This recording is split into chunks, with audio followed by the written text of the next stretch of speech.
Baker Mayfield played through injury last year, did not play well. The Browns did not meet expectations. If you look at Baker's first 4 years, how many of them are undoubted successes? Everything I've been told is that the relationship between the Browns and Baker Mayfield is shot and isn't repairable. I think it's been pretty obvious the mutual decision on both sides is to move on. I'm thankful for my 4 years in Cleveland. There's a lot of ups and downs and a ton of learning experiences that forever keep with me. Oh, sing it, Rita. Baby, I got Give it to me, girl.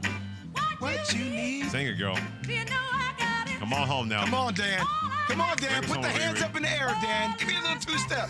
Dan Graziano's like, look, he's giving the eyes from side to side. There it is, Dan. There it is. Take a sip of this, Dan. Let's go. Wow.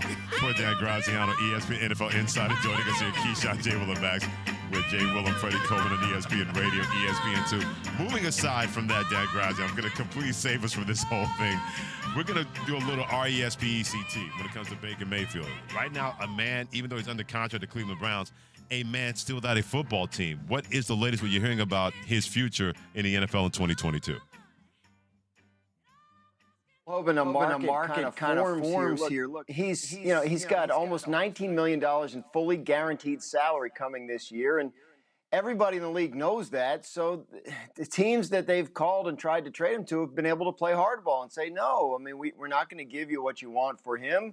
Eventually, you're going to have to cut him and pay him that salary anyway, and we can sign him for whatever we want. So when you hear such and such team may not be interested, you have to realize that means probably at this point it means not interested in trading for him, but that their interest level might change if suddenly he were to be on the market as a free agent, which remains possible. Thing is, the Browns have to pay him anyway, guys. So they don't gain anything from cutting him, right? Like they could hold on to him as long as he doesn't show up, which he doesn't seem to want to. They could hold on to him right up until the trade deadline at the end of October if they wanted to, and see if a team gets desperate enough to make a move for him.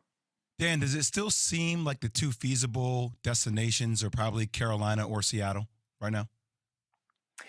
Yes, because those seem like the two teams that have the unsettled quarterback situations at the moment. I guess you could throw in Atlanta, but they sound like they like what they have, and they don't seem to be looking around, whereas those other two teams at least have at various points this offseason been looking around at other quarterback options. So I would say those are the two obvious ones, but to this point, they haven't been able to find a deal. They talked to Carolina around the draft. They just weren't able to come to an agreement on how much money the Browns would pay and how much money Carolina would pay of that $19 million. So they remain at a standstill there. Dan Graziano, ESPN NFL Insider, joining us here on Keyshawn, J. Will, and Max. My boy Freddie Coleman filling in for Max today. Keyshawn is on vacation. Yeah, I just want to give him a jab. Enjoy that vacation, Key. Wow, Dan, shady. Dan, I do want to ask you, what is the latest on Deshaun Watson? Well, late last week, the hearing concluded in front of the discipline officer, Sue Robinson. Each side, Watson's side and the league side, has to file a post-hearing brief that is due next week. So really, she won't review those until she gets them next week, and then she'll render a decision sometime after that. Ideally, from the league standpoint and from Watson's standpoint and from the Browns standpoint, ideally that decision will come before the start of training camp, but there's no guarantee that will happen. During the hearing, from what I was told, there were continued negotiations about a settlement. What kind of punishment, what kind of suspension would be acceptable to both sides. So those talks could pick up again at any point. It's still possible they could come to a settlement and avoid it going to a decision from the discipline officer. But they weren't able to come close enough late last week. The league's still insisting, from what I've been told, on an indefinite suspension that would allow Watson to apply for reinstatement after a certain period of time. Initially, they wanted that period of time to be a year, but They moved a little closer to Watson, and we're talking about, he can reapply after 12 games, for example. But Watson's still not interested in signing up for that indefinite suspension. The league wants that indefinite suspension because they want to guard against the possibility of more information comes out in the future about Watson in these situations, whereas Watson would like to get this thing all wrapped up and settled. So that's been the main reason they haven't been able to come to an agreement there. We've done the futures game with Baker Mayfield, who's not going to be the Cleveland Browns quarterback, Deshaun Watson, who wants to be the Cleveland Browns quarterback, and then Jimmy Garoppolo. Many people believe the Cleveland Browns should think about signing if things go that way, like you mentioned, with Deshaun Watson not trusting Jacoby Brissett being the Browns starting quarterback at the beginning of the year. Where are we at when it comes to Jimmy G and where he's going to start this season? Garoppolo had shoulder surgery in March, and the plan all along was for him to start throwing again around this time. We were told late June, early July. So the expectation is he'll be able to get out there and throw and see how healthy he is. Once that happens, the Niners, much like the Browns, are hoping a market forms for Jimmy Garoppolo's services. Now, it gets a little complicated with him because you talk about Carolina and Seattle.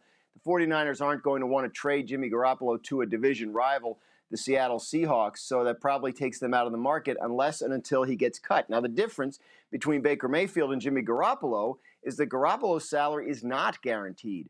So the 49ers can cut him and be off the hook, just a couple $1 million in dead money, but they won't have to pay him. Unless they hold on to him. If he's on their roster week one, then that salary effectively does become guaranteed, $24 million.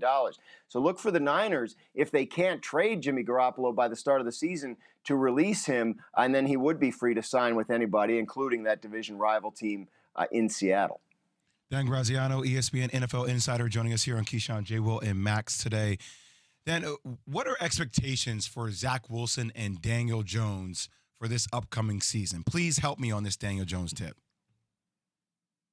Well, Jay, the expectations for those two players are quite different. Zach Wilson heading into his second year, the plan all along, the idea all along with Zach Wilson in year one was he would be getting up to speed at the NFL level, a player that really didn't have a lot of experience against high-level competition in college, a lot of experience, period, in college. They all went through the COVID season and et cetera, et cetera. So he did a lot of learning last year. The coaching staff, by the way, a young, inexperienced coaching staff, also did a lot of learning last year, and they're all kind of growing together. They felt like they had some things under control with Zach Wilson late last year in terms of limiting turnovers, making better decisions, and they hope to continue to build on that. Very excited about the receiver they drafted in the first round, the running back they drafted in the second round. They feel like they're building something around Zach Wilson. They want to see growth from him this year. That's the expectation. Daniel Jones, heading into year four, the expectation for him is put up or shut up. This is it. Daniel Jones, they declined his fifth-year option for 2023, and this is the year.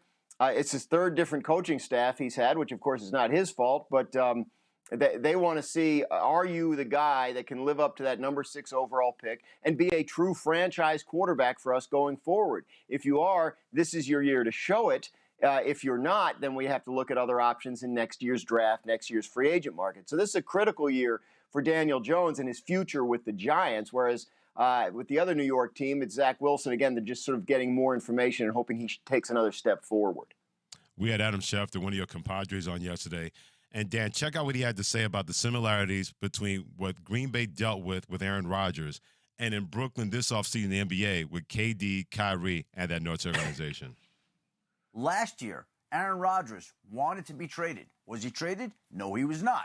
This year, Deebo Samuel wanted to be traded. Was he traded? No, he was not. Now, I know basketball is a different sport, but just because a superstar player, a la Aaron Rodgers, a la Deebo Samuel, wants to be traded, doesn't mean that a team has to acquiesce and go and trade that guy. Now, saying that, I know basketball is different. I know that when superstars ask for trades, more often than not, they have to be accommodated. And if the Nets decide to accommodate Kevin Durant, I'd have one name in return that I would want to get back for him, Scotty Barnes.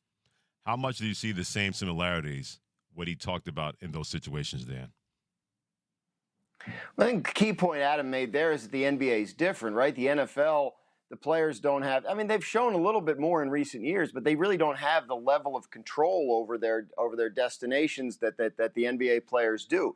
Some exceptions, and some have been able to force their way out and into better situations. And honestly, Aaron Rodgers may have wanted out, but ultimately came to the decision/realization that the best place for him was in Green Bay. And by the way, they paid him. They've put off the guy they drafted to replace him. He's not in the picture right now. So it's a big difference. I think, Adam's obviously, a big NBA fan. I don't know. He's trying to get Kevin Durant to Toronto there.